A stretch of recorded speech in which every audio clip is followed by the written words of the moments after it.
The first thing I would ask any business owner would be, why do you want to sell your business? Is it a financial thing? Is it you've had enough of your business? Have you got something else you want to do after that? The second thing will be, who's your market? So is it somebody who's going to come in and absorb your business? Is it somebody who's going to be a VC, so they're going to want to come in and actually keep the business going as a concern? Because some people end up putting a lot of management structures into the business, investing a huge amount of money just to create a structure when they mightn't need to do that. So some businesses can be bought for the contracts, or some businesses can be bought as a going concern with VCs. And the third most important thing will be what you want for the business. So I've seen business owners that think they're going to get a big figure, when the reality is the figure will be a lot less. So you don't want to have this expectation where you end up having a disappointment when you do get an offer and it's nothing near what you want. And when you get that offer, can you survive in that offer? Does the business as a going concern actually you're better off in that position, because you're going to get a better income over the next 10-15 years. So you need to build yourself up for the expectation. So there are three things that I would definitely consider before selling a business. When I first started my own business, I always had this vision of selling it, and I was probably a bit too eager. I was trying to sell it too quick. And when it came to the reality of doing a soundbite with the accountant and with the marketplace, I realised, look, one, I don't have enough history, and two, my profit isn't big enough. So I had to sort of put that on the shelf. And then in another 3-4 years time, when I got to where I needed to be, then I said, okay, now I'm in a better position to sell the business. So it really depends on where you are and really what you think you have. Once you've done that soundbite and you realise, okay, there might be a market there, I do have enough profit. The second thing I would do would definitely look at the market. What's out there? Where am I positioned? A lot of people don't know how to get their business out there to sell it. So what's the channels to sell your business? And once you find that channel, what's your realistic expectation of what you're... So the third thing you need to do is you need to have a full self due diligence done in your own business. So it's if you're actually going to sell your business and someone was looking in on your business.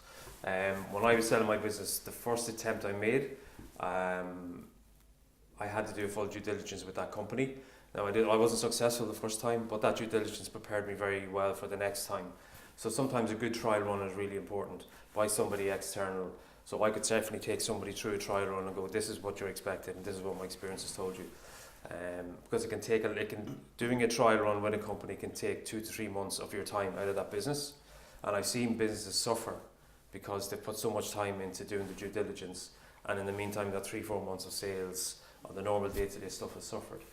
And while then they've been unsuccessful, they have to do that catch up. So if you can delegate your time to do a proper due diligence first, you're much better prepared for a sale. And a lot of sales can be very quick, and then some can be very slow. It just depends on the buyer. But if it is a quick sale, you need to be ready for it. So that's quite important place to be. So some simple things: your management accounts are up to date, your working capital is very good, you don't have a lot of debt in your business, it's quite a solid business, there's contracts in place. So all those things add. If you're on top of all those, your books are audited on time, you have very good management accounts available, then due diligence is quite quick and you can turn it around quite easily. Where you're behind in all that stuff and all you seem to be doing is day to day, and you can't look into the business, that's when you're going to suffer in your due diligence, and that's when you're not going to be prepared for sale. So it's about being in the right place at the right time. I mean, a lot of businesses will just wait until they've their audited accounts before they actually know where they are, and that's 9, 10, even 12 months later.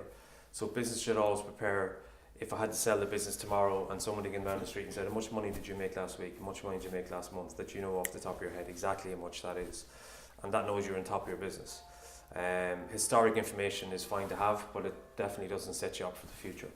So almost be prepared for a sale, and even if you're going to keep your business for a cash cow or for a profit earner or for a salary going into the future, you can plan much better when you know exactly where you are. So yeah, I would agree that you should be sale ready all the time and audit ready all the time. First thing I do is, as I said, I'll ask why. Why do you want to sell the business? When I sold my business, it was very clear it was time for me to move out of that business. There was a couple of things within the marketplace that I knew were going to come at me, and it would only be a bit bigger business that would survive. So I was quite clear on why I wanted out of the business. So that's the first thing I'd ask anybody trying to sell the business. The second thing you need to do is a state of play. Where are you right now today? What's your position? If I came tomorrow and I said, okay, I'm going to buy your business, what can you show me? What can you offer me? Is it attractive to me? As I said, am I a VC or am I going to bring in and top my own business?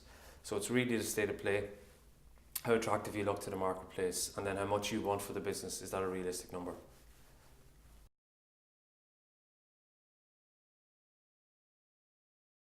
It's so important to get a state of play of where your business is at. There's a couple of things just in terms of your profitability, your working capital, how much loans you have there, where you are in the marketplace, how strong your contracts are. There's a couple of things like that are just key to selling a business. And if a lot of them are weak or a portion of them are weak, you're really not ready to market. So what's really important is where are we today?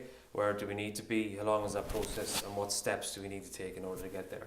And once you have a clear path and a clear journey, then you can get there. You might deviate along the way, but until you know where you're going, you're never going to get there. And I think that's the most important first step for any business owner.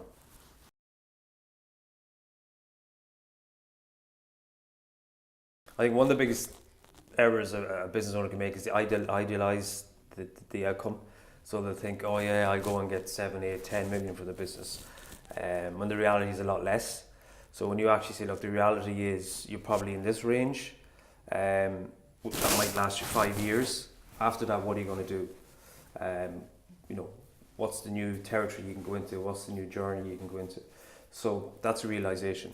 Then they may not have their business in the position it needs to be in terms of just, is it sellable? Is it attractive? And the reason they mightn't be in that position is because there's so much involved in the day-to-day they can't actually see outside, or they've never had fresh eyes looking in their business.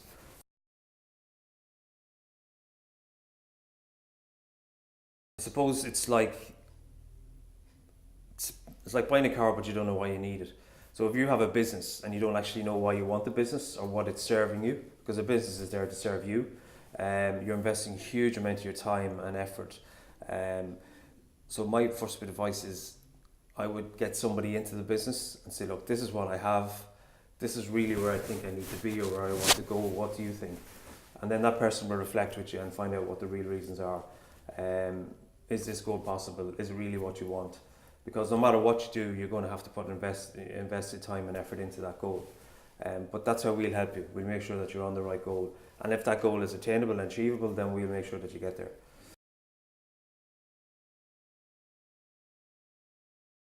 First thing you have to realise is whoever you're working with is that person holds you in mind and that they want the best result for you. And that can take a little bit of time, a little bit of trust. But our interest is always in your interest. Our interest is in the goal that you achieve. And I know there's always that sort of way of being cagey around things, but the more you keep to yourself, the slower the process is going to be. And not everybody is after you. Not everybody wants what you have. Certainly if I worked with somebody again in the recruitment business, I would have no interest in taking their information and going into recruitment again. So my interest is to serve and to get the best result as a team. And if you think about it, an employee comes in within a short period of time, any employee will have full exposure to your business, but you trust them. So the person you're working with who wants the best result, put your trust into them. And that relationship should grow for the common goal.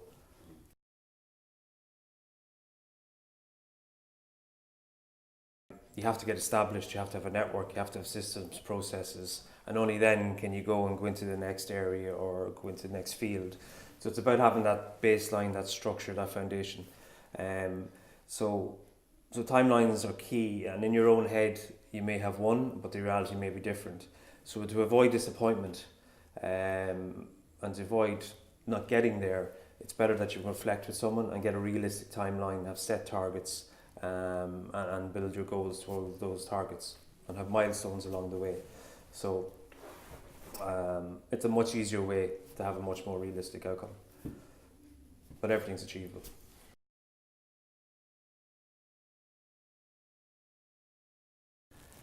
First thing I do is ask myself, where am I?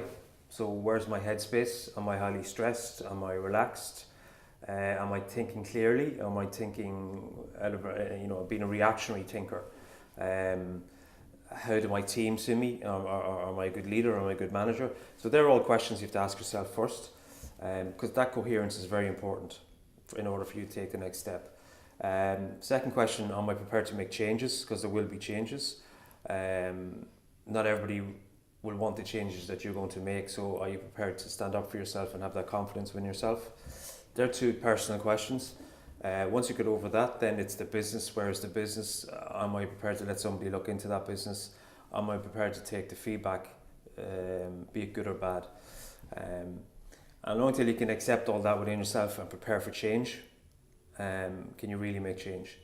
But our job here is to guide you through that change and make sure it's a safe place to make those changes. So I will also make sure that I have somebody like myself or a consultant on board for soundbiting.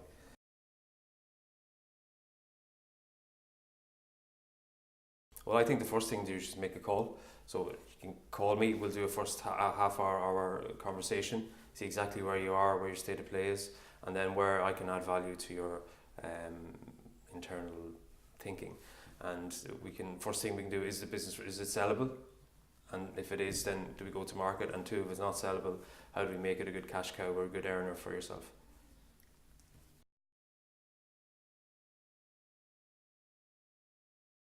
Once you decide to sell a business, it might necessarily be an easy flow. There will be ups and downs. That's what life is about. But it's about having that baseline that you can always go back to and see where you are, reflect, and change, and then get to your goal. But it will happen.